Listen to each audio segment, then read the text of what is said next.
Most men in power become drunk on indulgence. Gold, women, and the worship of the people become their downfall long before their enemies reach the gates. But Alexander the Great, from a young age, seemed to understand a fundamental truth most conquerors never grasp. The greatest threat to an empire isn't an outside enemy, it's the undisciplined man within. While other kings were ruled by lust, Alexander ruled through restraint. Erotic control wasn't a religious or moral gesture, it was strategy. It was war by another means. Every ounce of desire he could have spent chasing women, he redirected into clarity, ambition, and calculated dominance. To Alexander, sexual indulgence was a weakness, a crack in the armor. And when you're surrounded by assassins, betrayal, and battles, any crack can kill you. There is a moment recorded by historians that defines this. After defeating Darius and sacking Persepolis, the heart of the Persian Empire, Alexander was offered a group of the most beautiful women in the land, royal captives, daughters of Persian nobles. Most kings would have taken them to bed before the blood on their swords dried, but Alexander refused. Not because he didn't feel the pull of lust, but because he understood that indulgence at the height of power is the fastest way to lose control. Instead of rewarding himself, he focused on consolidating his victory.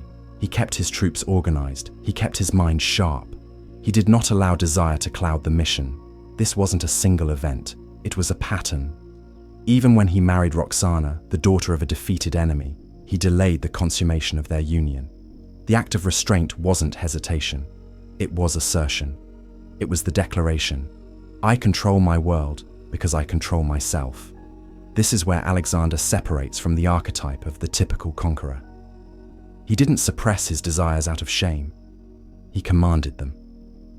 In ancient warfare, kings and generals often lost wars because they celebrated too early, partied too recklessly, and fell into temptation too easily. Pleasure made them slow, lust made them blind.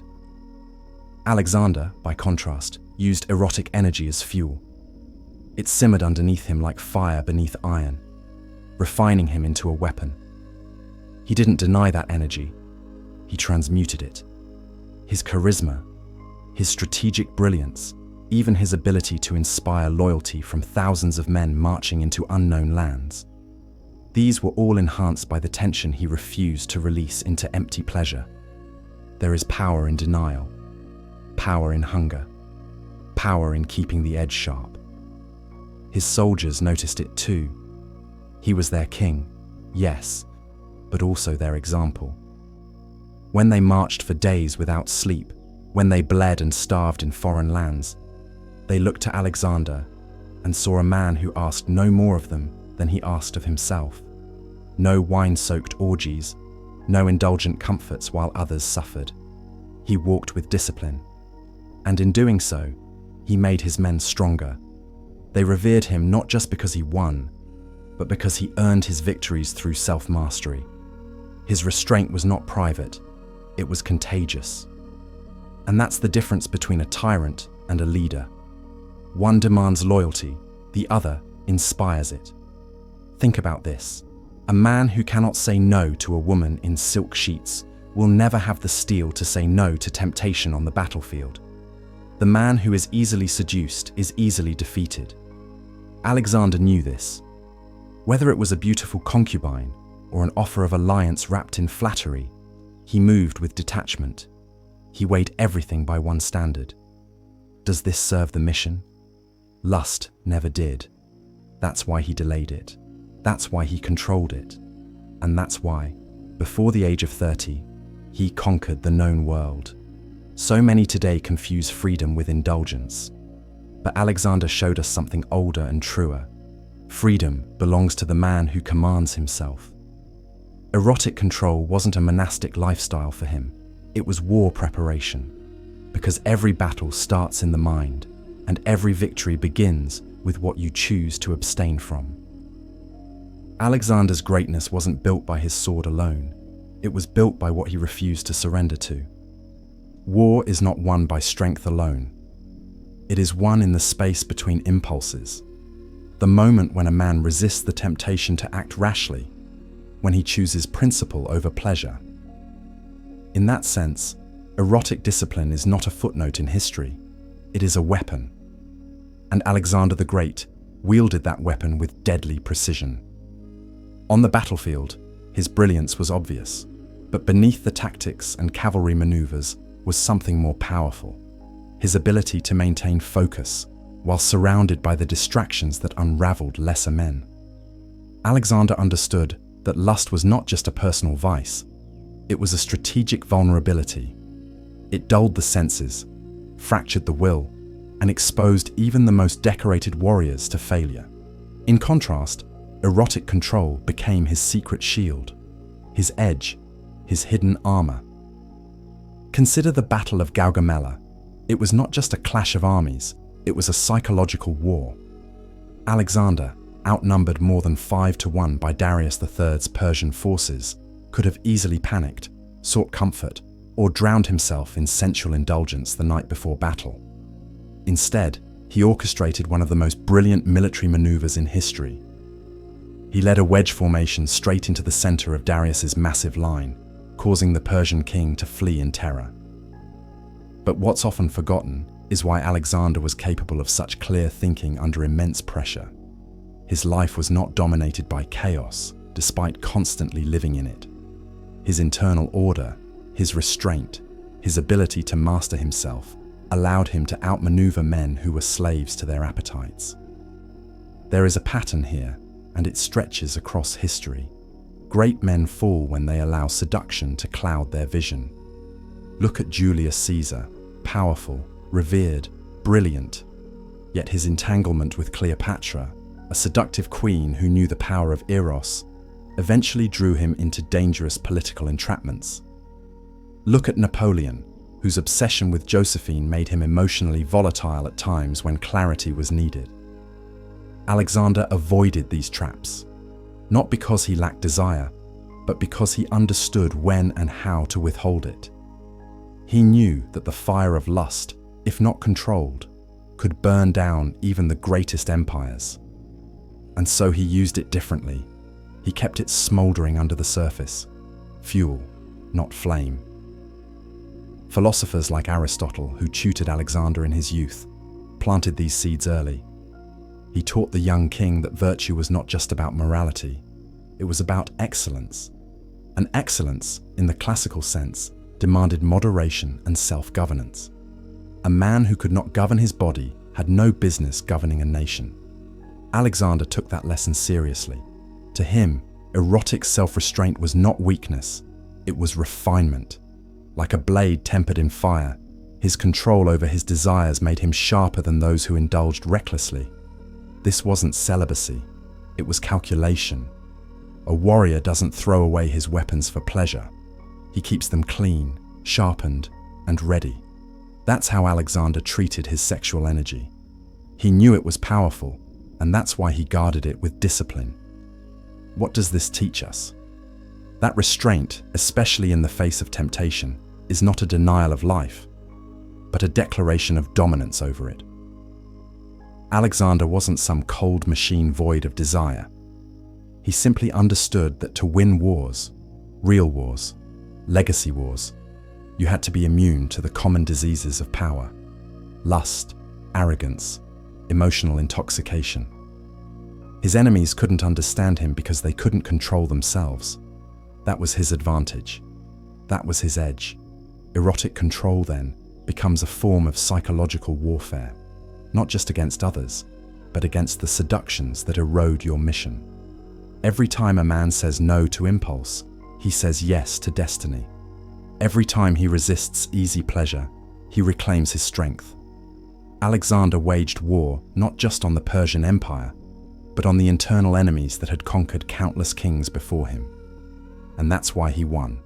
In the alchemy of lust, you'll be taken deep into the ancient and forgotten discipline of sexual transmutation, a principle once reserved for monks, warriors, kings, and creators.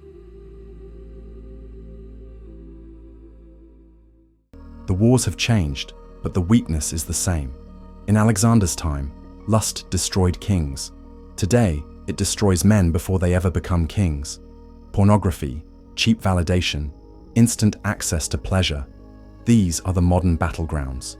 And just like in antiquity, the man who can't control his erotic impulses will never control his future. Alexander's discipline wasn't some distant, irrelevant quirk of a historical figure. It was a blueprint, a warning, a message passed down the bloodline of warriors to men alive today. If you want to build an empire, you must first dominate the one inside you. Erotic control isn't outdated. It's more necessary now than ever. In our age, masculinity is bombarded by illusions of strength. Flashy cars, loud voices, fake status, constant consumption. But Alexander proved that true power is quiet, strategic, and self-contained. It doesn't need to prove itself through indulgence. It proves itself through restraint.